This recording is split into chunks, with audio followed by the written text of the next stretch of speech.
कहानी का शीर्षक है माँ मेरी पत्नी उतरन नहीं पहनेगी। नेहा हाट बाजार से सब्जी खरीदकर घर लौटी तो देखा घर में काफ़ी शांति पसरी हुई थी। दोनों बच्चे चुपचाप बरामदे में बैठे अपनी पढ़ाई कर रहे थे। रोज धमा चौकड़ी मचाने वाले उसके 5 और 13 साल के बेटे चुपचाप बैठकर पढ़ाई कर रहे हैं। उसे इसकी बड़ी हैरानी हुई। नेहा को आते देख दोनों बच्चे उसकी तरफ देखकर मुस्कुराए। बड़ा बेटा समर तो फिर भी अपनी पढ़ाई में लग गया, लेकिन छोटा बेटा वीरेश जो कि थोड़ा चंचल ज़्यादा है, अंदर के कमरे की तरफ इशारा करते हुए अपनी दादी माँ की एक्टिंग करते हुए उसने बताया कि दादी माँ आ गई है।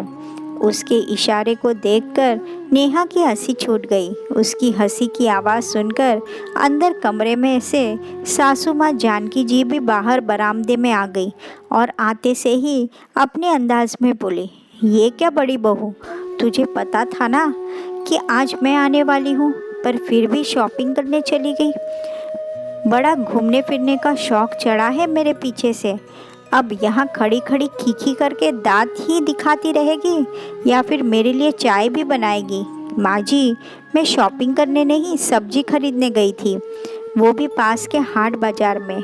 हाँ, कुछ खरीदने तो गई थी ना, उसे शॉपिंग ही कहते हैं। अब तुम छोटे घर की लड़कियों को क्या पता, बस अपनी ही शेखी बगाड़ने में लगी रहती हो। अब ज़्यादा मुँह मत चला, जल्दी से चाय बना कर ला।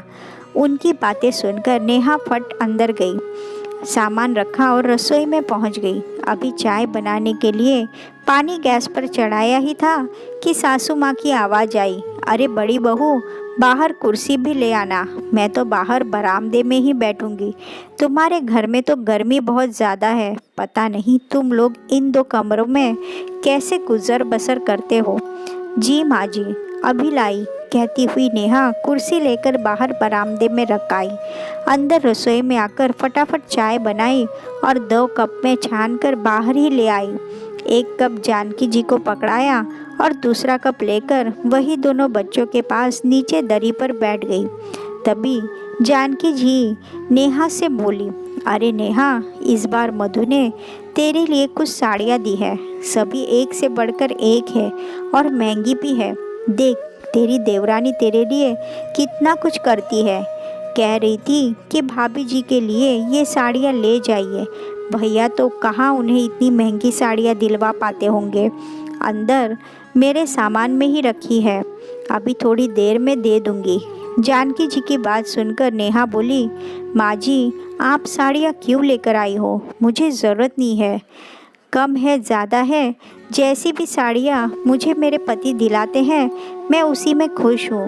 उसकी बात सुनकर जानकी जी मुंह बिगाड़ते हुए बोली, अरे कहाँ दिलाता होगा रमन तुझे साड़ियाँ, 200-300 से ज़्यादा की तो होती नहीं तेरी साड़ियाँ। देख, अभी भी तूने कॉटन की साड़ी पहन रखी है, भला आज के ज़माने में कौन पहनता है ऐसी साड़ियाँ। फिर अगले सप्ताह मधु और संजय की शादी की सालगिरह भी है, वो लोग होटल में पार्टी रख रहे हैं। ऐसे में तुम ये हल्की फुल्की साड़ी पहनकर जाओगी तो क्या अच्छा लगेगा, कुछ उनकी इज्जत का भी सोचो। पर माँ जी, बस ज़्यादा जबान चलाने की ज़रूरत नहीं है, एक बार कह दिया ना, समझ नहीं आ रही है तुम्हें। एक तो वो देवरानी होकर भी तुम्हारे लिए इतना सोच रही है और ऊपर से तुम जेठानी की ठसक दिखा रही हो, पता नहीं क्या ईगो लेकर बैठी हुई हो। कहती हुई जानकी जी चाय पीने लगी।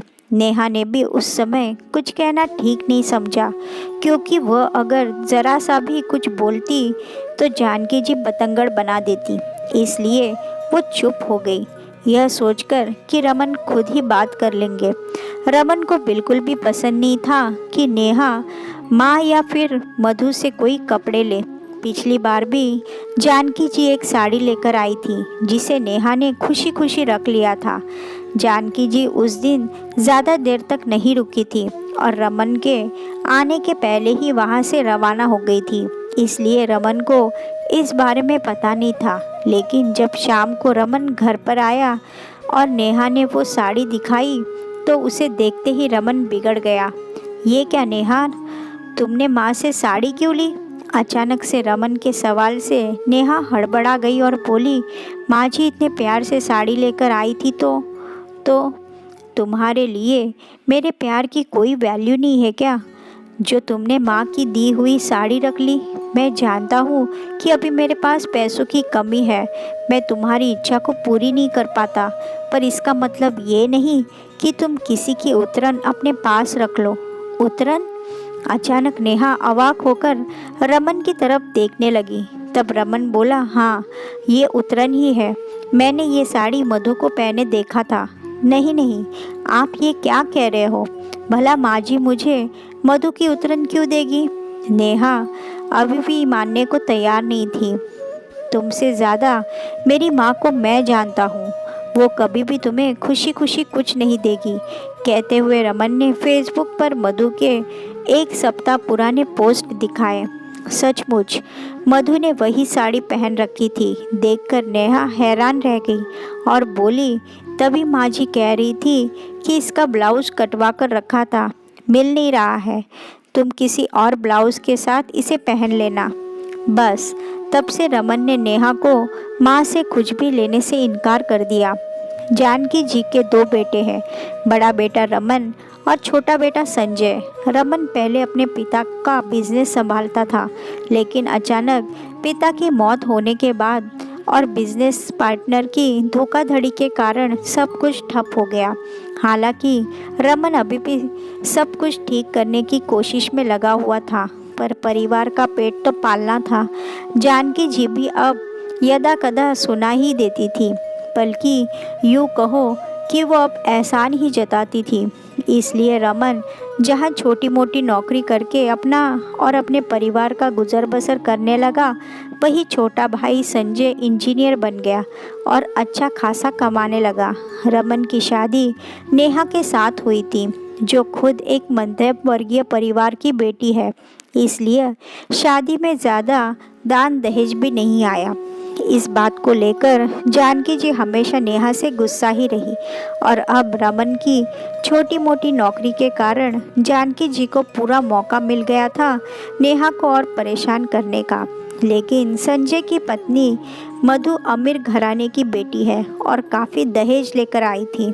ऊपर से संजय की इतनी कमाई, उसकी पत्नी मधु और माँ जानकी जी को इस बात का बहुत घमंड है और यहीं से दोनों बेटों में भी फर्क और ज़्यादा होना शुरू हो गया। जानकी जी जहाँ संजय और मधु की तारीफ करते नहीं थकती, वहीं रमन और नेहा में कमियां निकालने से भी गुरेज नहीं करती। लेकिन उसके बावजूद भी रमन और नेहा अपने परिवार के साथ खुश है। पहले सब लोग साथ ही रहते थे, लेकिन जानकी जी के दोनों बेटों में भेदभाव करने के कारण रमन ने अपने परिवार के साथ घर छोड़ दिया और अपने पिता द्वारा बनवाए गए इन 2 कमरों के मकान में शिफ्ट हो गया, जबकि जानकी जी अपने छोटे बेटे बहू के साथ उस बड़े से मकान में ही रही। हालांकि वो मकान भी उनके पति द्वारा ही बनवाया गया था। खैर, शाम को रमन घर पर आया, तब जानकी जी बाहर बरामदे में ही बैठी हुई थी। उसे देखते ही अपने साड़ी के पल्लू से खुद को हवा करते हुए बोली, अरे रमन, तू आ गया बेटा, कैसे रहता है तू इस घर में? मेरी तो यहाँ गर्मी के कारण जान निकल रही है। वो तो मैं वापस चली जाती, लेकिन अगले सप्ताह संजय और मधु की शादी की सालगिरह है, वो भी बड़े होटल में।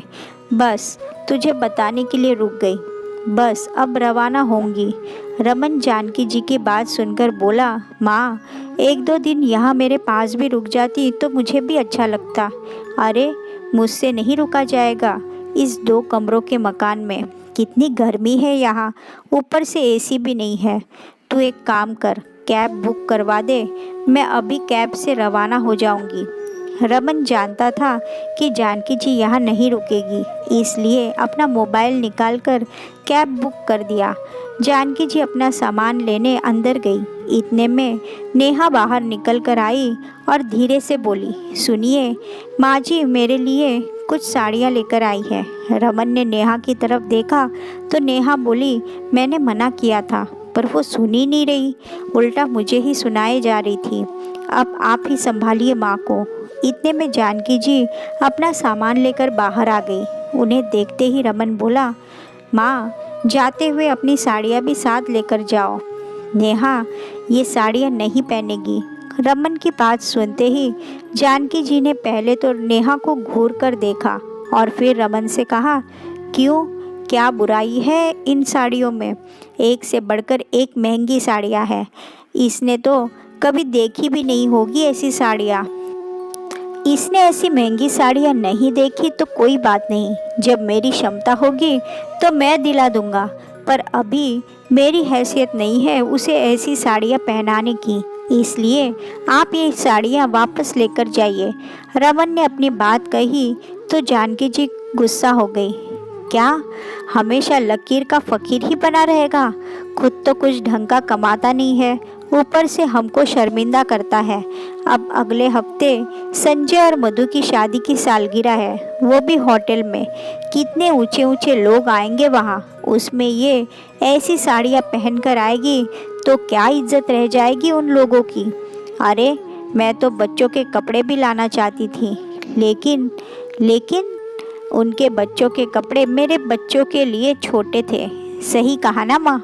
रमन ने कहा तो जानकी जी झेप गई, जैसे उनकी चोरी पकड़ी गई हो। पर रमन ने बोलना बदस्तूर जारी रखा, मेरा परिवार उतरन पहनने के लिए नहीं है, कम है लेकिन जैसा भी है हम उसमें खुश है। आइंदा आप जब भी यहाँ आओगी तो अपनी छोटी बहू की उतरन लेकर नहीं आओगी। अरे उतरन है तो क्या हुआ, इसने तो सपने में भी ऐसी साड़ियाँ नहीं देखी होंगी। लेना हो तो लो ये साड़ियाँ, नहीं तो सालगिरह में आने की ज़रूरत नहीं है। मैं नहीं चाहती कि तुम्हारे कारण हम लोग शर्मिंदा हो। जानकी जी भी अपनी धुन में बोलती गई। रमन सुनकर बिल्कुल हैरान था। भला एक माँ अपने बच्चों में इतना ज़्यादा फर्क करेगी, उसकी बिल्कुल भी उम्मीद नहीं थी। आखिर रमन बोला, ठीक है माँ, दरवाज़ा खुला है, आप जा सकती हो। माना कि आपका छोटा बेटा बहुत कमाता है, पर स्वाभिमान तो मेरा भी है। हम आपको शर्मिंदा करने के लिए सालगिरह में नहीं आएंगे। इतने में कैब आ गई। रमन की बात सुनकर जानकी जी अपने पैर पटकती हुई बाहर निकल गई। अगले हफ्ते मधु और संजय की सालगिरह में भी वो लोग नहीं गए। आखिर उनके परिवार को उनकी गरीबी से शर्मिंदगी जो महसूस होती थी।